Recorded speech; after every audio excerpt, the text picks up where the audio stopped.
Assalamualaikum warahmatullahi wabarakatuh. Bismillahirrahmanirrahim. Alhamdulillahi rabbil alamin. Wassalatu wassalamu ala asyrafil anbiya'i wal mursalin Sayyidina wa maulana Muhammadin sallallahu alaihi wasallam khatamin nabiyyin wa ala alihi wa sahbihi ajma'in. Wa la hawla wa la quwwata illa billahil azim. Amma ba'd. Para santri, para pelajar yang dirahmati oleh Allah Subhanahu wa taala, kali ini kita akan bersama-sama mengkaji atau membahas beberapa gubahan sholawat secara serial. Mungkin ya insyaallah kita bahas sholawat-sholawat yang ada di kitab Maulid. Yang pertama dalam kitab Maulid Ad-Dibai,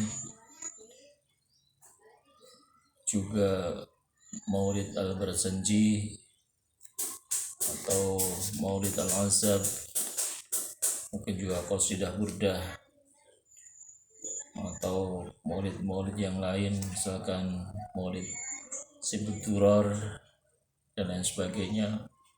Mungkin juga akan kita coba bahas juga tentang sholawat Badar, sholawat Al-Fatih, sholawat Nariyah, sholawat Munjiyat dan lain sebagainya.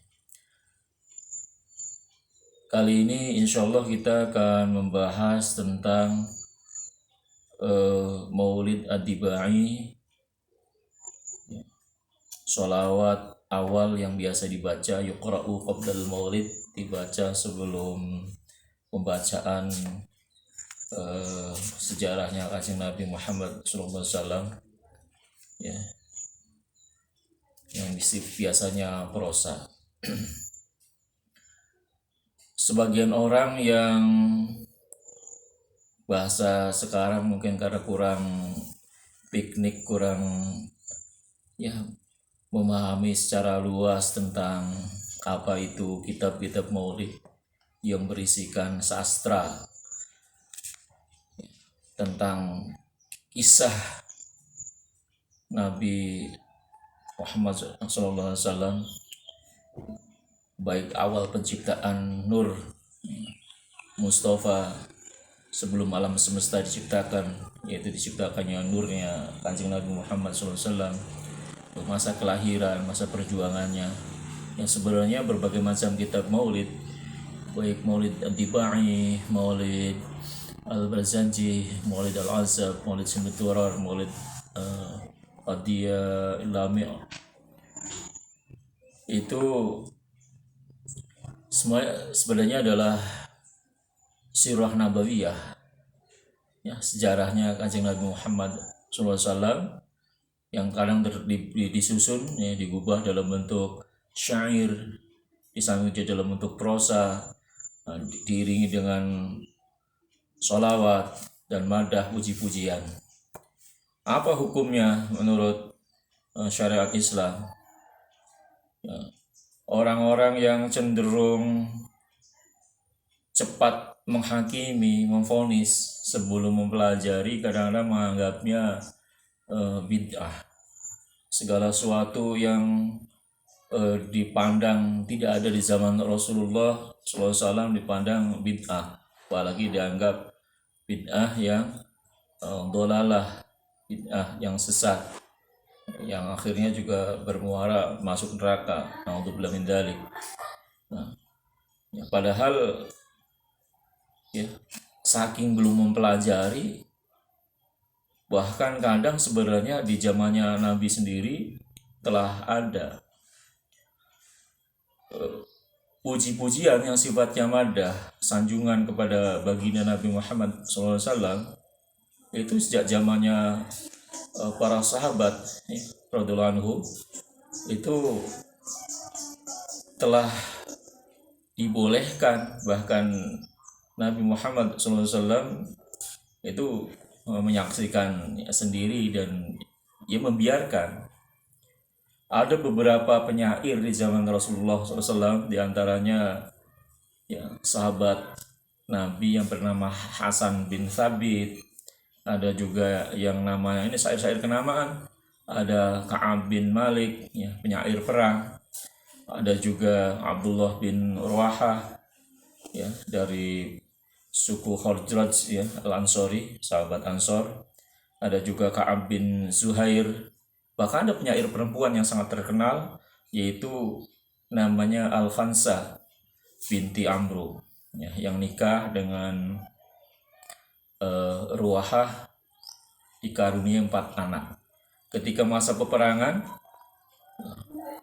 di perang apa saya lupa, itu ketika suaminya gugur, ya, berita itu sampai kepada Al-Khansa, istrinya, ya, layaknya wanita pada umumnya dia bersedih, apalagi kalau tidak didasari iman. Tapi seorang sahabiah, ya, muslimah yang kuat imannya, justru menyemangati anak-anaknya dengan syair, ya, syair-syair penyemangat perang, syair-syair tentang kecintaan pada akhirat, pada surga. Bahkan anaknya yang laki-laki itu dikirim satu persatu untuk perang, sampai keempat-empatnya berangkat lagi menggantikan ayahnya, gugur juga di medan perang.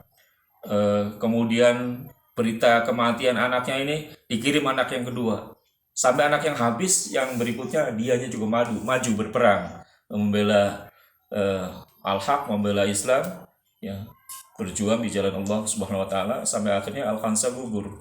Ini luar biasa. Jadi banyak penyair ya dari kalangan sahabat, selama syair itu ya isinya adalah tentang pujian pada Allah Subhanahu wa taala, ya, pujian sanjungan pada Nabi Muhammad SAW, ya, tak beda seperti kata-kata yang kita ucapkan ini, kalau dia berbaik akan bernilai baik, bernilai pahala. Kalau kata-kata itu buruk, pujian syair itu juga berisi keburukan, maka itu juga bernilai dosa.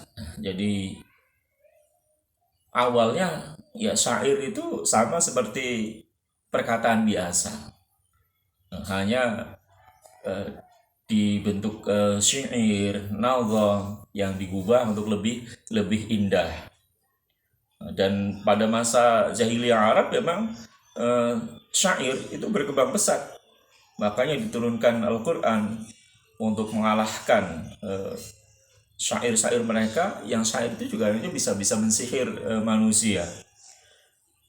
Jadi jangan sekali-kali memvonis, menghukumi bahwa pembacaan syair yang berisikan surah, pujian pada Kanjeng Nabi Muhammad SAW, pujian pada Allah SWT terus dipandang bid'ah. Ini telah ada di zaman sahabat, telah dibenarkan oleh Nabi Muhammad SAW. Bukannya Kanjeng Nabi Muhammad SAW ketika hijrah, yang bersama, ya, hijrah tentunya bersama Sayyidina Abu Bakar As-Siddiq radhiyallahu anhu, ya, dari Makkah ke Madinah, kemudian disusul oleh para sahabat radhiyallahu anhum.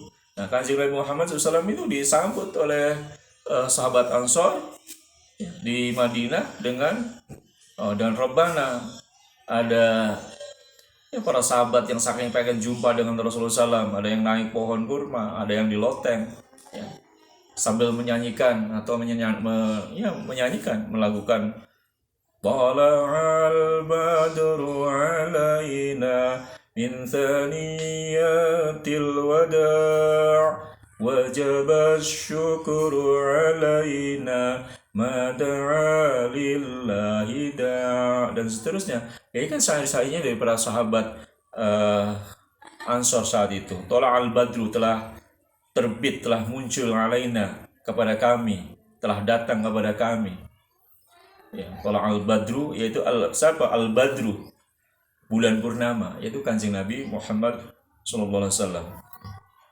Terus kalau Kanjeng Nabi Muhammad SAW digambarkan sebagai Al-Badru, ya, dijuluk Al-Badru, apakah salah? Al-Quran sendiri Allah Subhanahu wa taala mengatakan bahwa Rasulullah SAW itu diutus oleh Allah Subhanahu wa taala, ya, laksana apa? Sirajan munira, laksana matahari, laksana bulan yang menerangi. Ya, siraj itu lentera atau lenteranya jagat, matahari. Jadi kalau para penyair menyebutkan anta syamsun, anta badrun, anta nurun fawqa nur, yang dimaksud dengan anta syamsun, kau adalah matahari, ya, mataharinya alam semesta, matahari hati yang menyinari, yang membimbing hidayah, menjadi jalan penerang. Ya, anta badrun, kau adalah bulan purnama. Ya sama, yang menyejukkan, yang menerangi. Jadi siang malam Rasulullah SAW selalu membimbing umat ke jalan yang lurus, siratal mustaqim. Ya. Anta nurun fawqa nur. Ya. Kemudian Rasulullah itu cahaya di atas cahaya.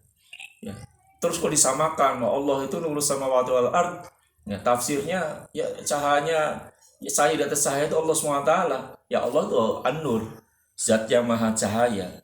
Tapi Kanjeng Nabi Muhammad SAW diciptakan dari min nuri, dari cahayanya Allah Subhanahu wa taala. Nah, dari cahayanya Kanjeng Nabi Muhammad SAW baru diciptakan alam semesta, termasuk para nabi. Para nabi adalah cahaya bagi umatnya. Para rasul cahaya bagi umatnya. Nah, sedangkan Rasulullah SAW cahaya di atas cahaya. Karena apa?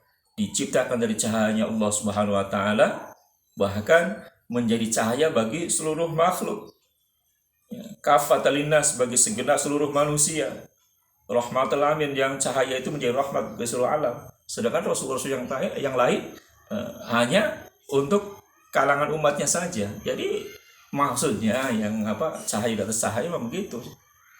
Apa keunggulannya adalah di atas nabi-nabi dan rasul yang lain. Bahwa Rasulullah Muhammad bin Abdullah SAW adalah Sayyidul Anbiya wal Mursalin, antara iksirul wa ghali, ya, yang indah, yang sangat mahal, ya. Demikian puji-pujian misalkan yang di dalam kitab-kitab maulid. Jadi kalau di kalangan sahabat saja banyak memberikan pujian pada Rasulullah SAW, sanjungan yang berupa syair. Pada zaman berikutnya kenapa dilarang? Kenapa dikatakan bid'ah? Ya ini karena kadang kebodohan kita. Baik, sebelum memasuki pembacaan kitab Maulid Ad-Dibai, ya, kita ya lebih dahulu melihat biografi pengarang atau penulisnya. Disebut Maulid Ad-Dibai, maksudnya adalah kitab Maulid itu kitab yang berisikan kisah kelahirannya, terutama kelahirannya Kanjeng Nabi Muhammad SAW. Ya, balik ke kelahiran itu dimaksudkan dari awal nurnya diciptakan oleh Allah Subhanahu wa taala, ataupun lahir dari rahim sang ibu, dari ibu Siti Aminah Az-Zuhriyah, ya, ke alam dunia ini. Maulid Ad-Dibai dari namanya saja ya digubah atau disusun oleh Syekh Ad-Dibai. Adapun Syekh Ad-Dibai ini nama lengkapnya adalah Al-Imam Al-Jalil, ya, seorang imam yang agung, Wajihuddin. Wajahnya agama, wajah berarti juga mulia. Orang kalau disebut wajah itu mulia. Allah SWT tersebut wajah, kemuliaan, zatnya, wajah mewakili, kalau manusia mewakili yang lain karena kemuliaan. Wajihuddin yang memuliakan agama, karena masa hidupnya beliau fokus jiwa raga lahir batin dicurahkan untuk memuliakan agama, untuk mengembangkan agama, sehingga mendapatkan gelar ya Al-Imam Al-Jalil Wajihuddin. Nah, nama aslinya adalah Abdurrahman. Jadi Al-Imam Al-Jalil Wajihuddin Abdurrahman bin Umar bin Ali bin Yusuf bin Ahmad bin Umar, ya, bin Umar Ad-Dibai. Ya, beliau dilahirkan di Diba, dilahirkan di Zabid. Ya, Zabid ini ya daerah Yaman.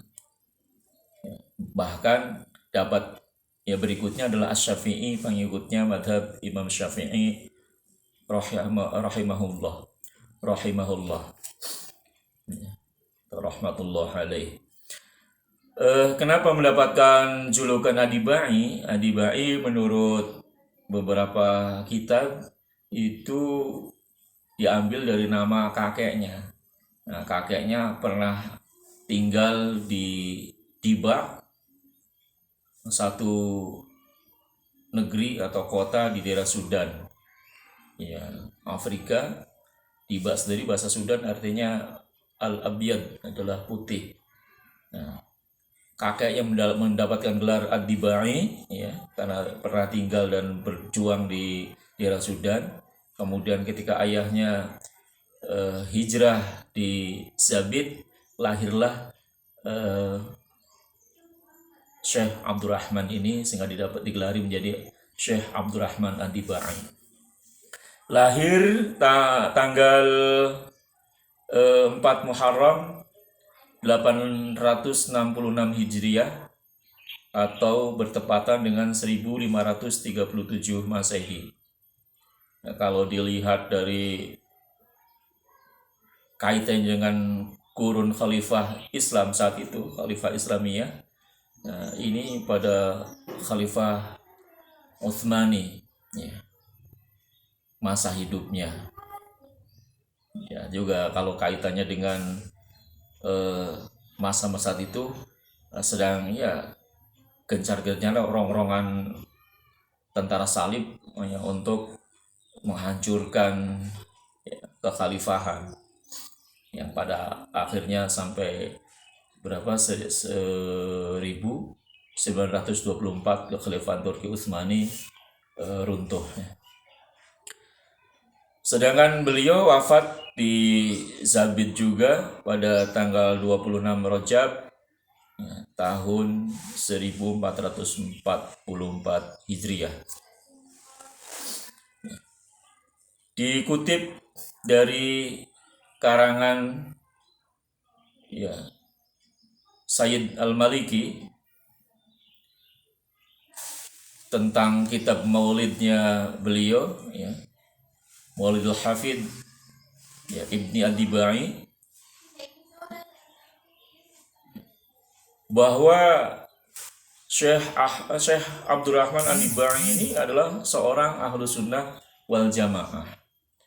Sejak masa kecil, di samping beliau belajar pada ayahnya, belajar pada guru-guru yang sangat banyak, belajar tentang Al-Quran, menghafal Quran sampai khatam 30 juz.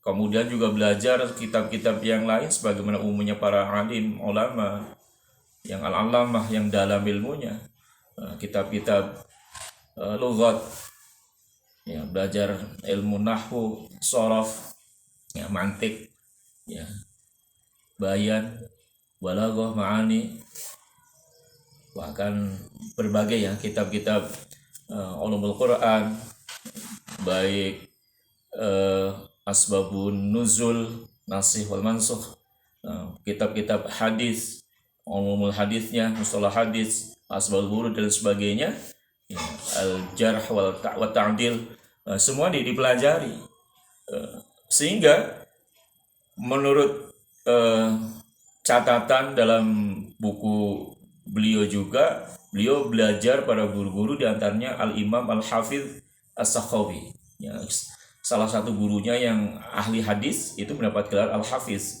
Al-Hafiz itu bagi ahli hadis adalah gelar yang diberikan pada seorang imam, ya, ahli hadis yang telah menghafal, ya, 100.000 lebih hadis beserta sanadnya, beserta para rawi, para ruwatnya, ya.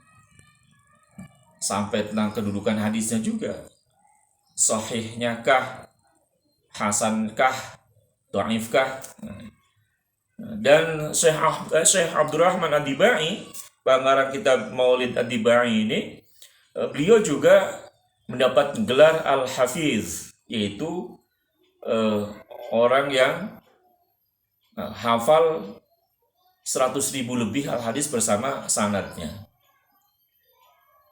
Dan juga dia di di akhir namanya dicantumkan Asy-Syafi'i. Jadi beliau ini adalah penganut madhab Imam Asy-Syafi'i, ya, rahimahullah.